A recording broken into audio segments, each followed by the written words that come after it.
तेजस classes में आपका स्वागत है। 1992 से लेकर 2020 तक बिहार में जितने भी एग्ज़ाम हुए हैं उसमें टोटल 12,000 प्रश्न बनते हैं, जिसका यह पार्ट 37 है। यानी इससे पहले हम लोग 36 पार्ट और 3450 तक के प्रश्न को डिस्कस कर चुके थे। आज हम लोग 3451 से लेके 3500 तक प्रश्न को डिस्कस करेंगे, यानी 50 प्रश्न डिस्कस करेंगे। रीज़न क्या था? इलेक्ट्रिसिटी प्रॉब्लम था, बहुत सारे चीज़ नहीं हो पाए थे। मेरा फ़ोन और लैपटॉप खुद ही 2% चार्ज था, लैपटॉप तो बिल्कुल डेड हो गया था, फ़ोन 2% चार्ज बचा था, ये रीज़न है।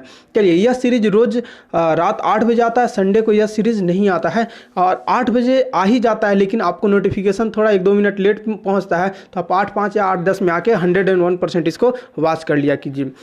मैं इतना बोल सकता हूं कि आप इंडिया में कोई भी एग्ज़ाम देने जा रहे हैं तो 60 to 70% प्रश्न यहां से ज़रूर होंगे। जो लोग पुराने 10-12 एग्ज़ाम दिए होंगे उनको ज़रूर पता होगा, वो लोग देख के आइडिया लगा सकते हैं।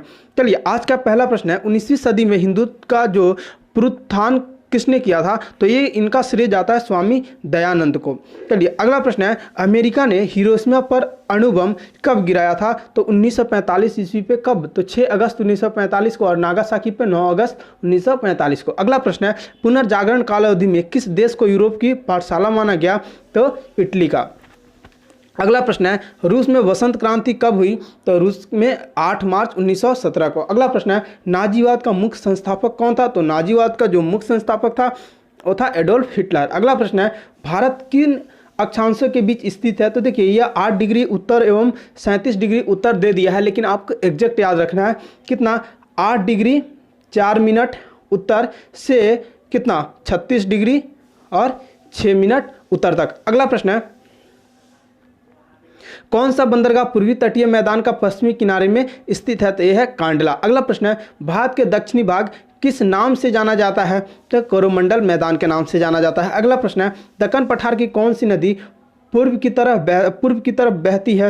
यह है आपका गोदावरी। पूरब की तरह यह बहती है, पूरब की तरफ। अगला प्रश्न है, कौन सी नदी भारत की गंगा कहलाती है दक्षिण भारत की? तो दक्षिण भारत की गंगा आपको कावेरी नदी, और कावेरी तो ये तमिलनाडु में है। अगला प्रश्न है, भारत में कॉफ़ी के प्रमुख उत्पादक राज्य कौन थे? तो इसमें देखिए, आपको दिया हुआ था तमिलनाडु जो दूसरे नंबर पर है, एक नंबर पर कौन सा है? केरल है।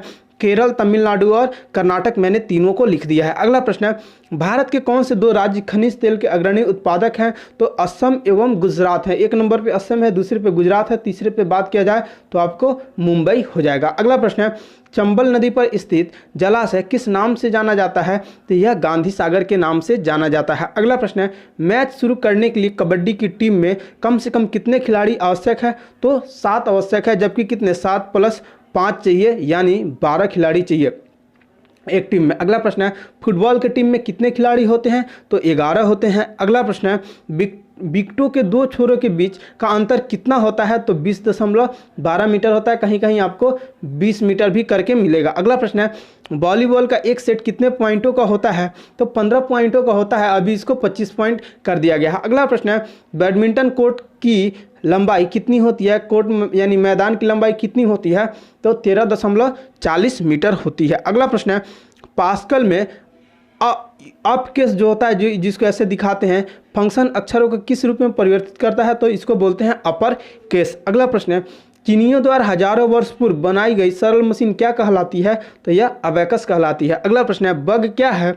तो बग क्या, एक प्रोग्राम त्रुटि जिसे आपको सुधारना है। अगला प्रश्न है, रिकॉर्ड का संग्रह क्या कहलाता है? तो इसे टेबल बोलते हैं।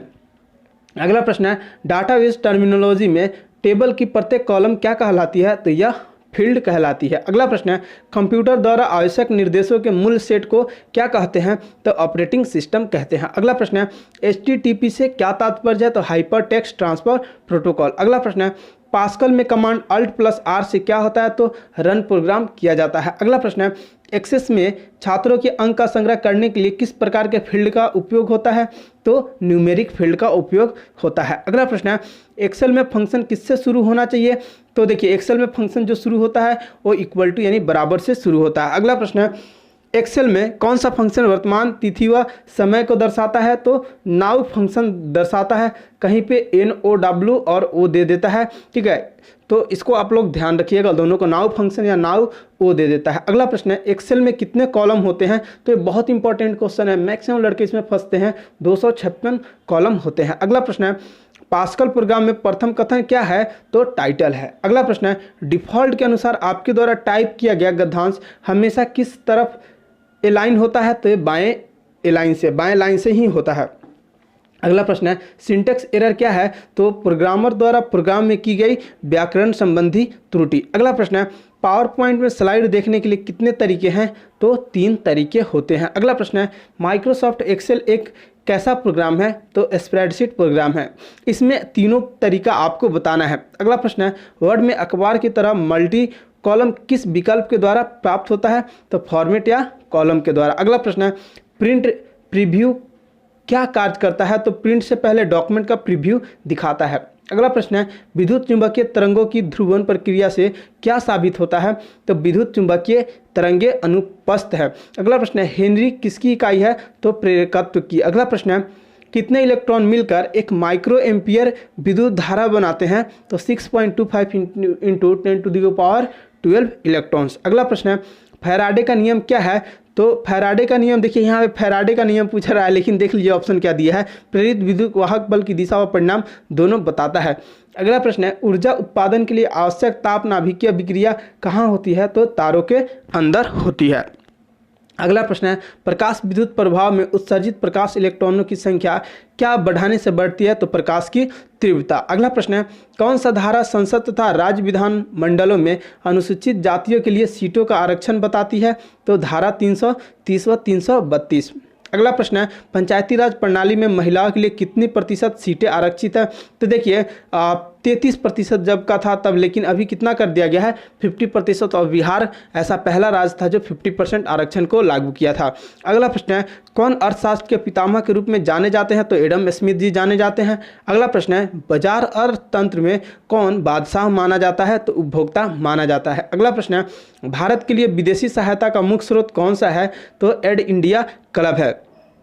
आज का आखिरी प्रश्न है, हमारे देश की मौद्रिक नीति कौन तय करता है? तो भारतीय रिजर्व बैंक तय करता है। देखिए यह सीरीज से तो आपको इतना समझ में आ रहा होगा कि हमें क्या पढ़ना चाहिए और क्या छोड़ना चाहिए, और हमें जो आगे का डायरेक्शन है वो कैसे लेके चलना चाहिए, और कितने प्रीवियस ईयर पे ध्यान देना चाहिए। साथ साथ एक है जो जीके और जीएस का 100 क्वेश्चंस का जो है महा मैराथन, ये आपका प्रैक्टिस सेट कल सुबह 7:30 बजे 101% अपलोड हो जाएगा। ठीक है, ये सारे आप अगर इंडिया का कोई भी एग्ज़ाम देने जा रहे हैं ना, तो इस सेट को जरूर लगाइए। इसमें क्या है कि जितने भी सब्जेक्ट्स हैं सारे के प्रश्न क्या हैं कि आपको एक अनुपात में मिलेगा। दूसरा, मैं करंट अफेयर्स का जो करंट या ट्रेंडिंग पैटर्न आप बोल सकते हो, उसके बेसिस पे मैं 28 से 30 करंट अफेयर्स को मैं उसमें पुट किया हूँ, ताकि आप समझ सकते हो कि करंट अफेयर्स का महत्व क्या है। आपको जो इसमें क्वेश्चन मिलेगा वो मॉडरेट टू हाई लेवल का मिलेगा। आप में से बहुत लोग बोलते हैं सर हाई लेवल का क्वेश्चन कराइए, तो चलिए मेरे दोस्त, आपके लिए यह सीरीज आ चुका है। कल 7:30 में आप लोग इंतजार कीजिए, और इस वीडियो को अपने दोस्तों तक जरूर पहुंचाइए, खास करके इस सीरीज़ के लिए, ताकि और अधिक से अधिक लोग मिले, तो मैं और आप लोगों के लिए ज़्यादा से ज़्यादा सेट दे सकता हूं। चलिए अभी के लिए इतना ही, मिलते हैं हम लोग कल सुबह फिर से। फिलहाल के लिए टाटा और बाय बाय।